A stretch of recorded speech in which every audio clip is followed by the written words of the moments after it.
What if Keynes had won the world economy under Bancor? Hello, everyone.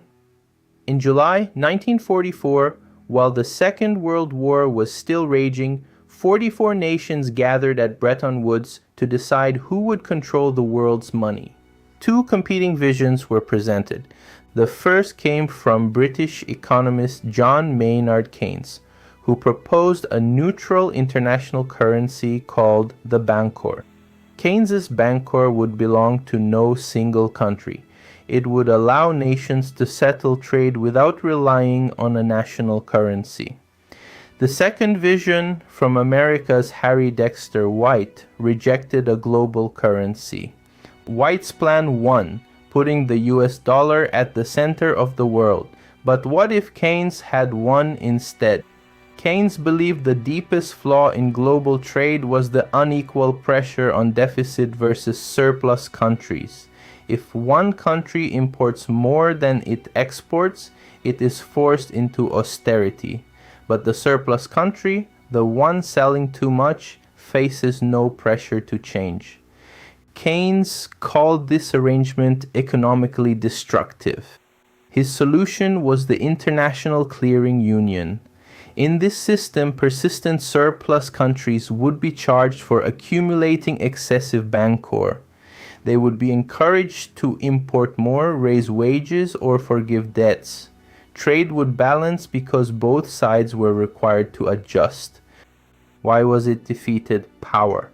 In 1944, Britain was financially exhausted, while the US held 3/4 of global gold reserves. America was the world's greatest creditor. The White Plan protected that position, giving the US an exorbitant privilege, issuing the currency everyone else needed. Today, the dollar dominates 58% of global reserves, but this creates the Triffin dilemma. The world needs a constant supply of dollars, forcing the US to run permanent deficits. When America creates too many dollars, the system risks instability. We saw this in 1971 when Nixon ended gold convertibility. Under Bancor, the US would not issue the primary global reserve.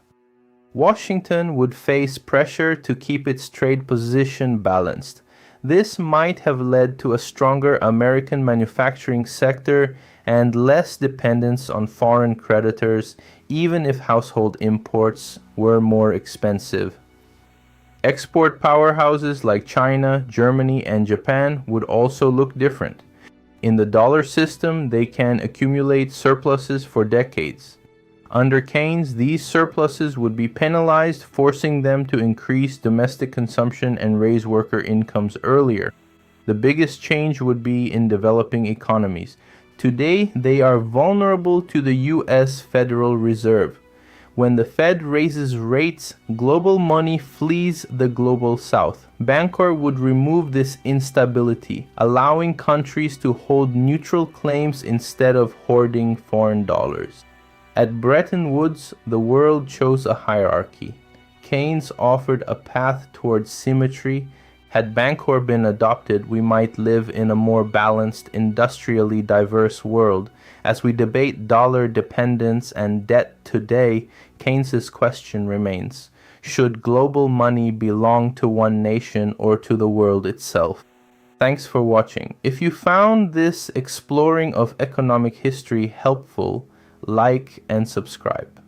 In our next video, we'll look at the alternative systems that might still shape our future.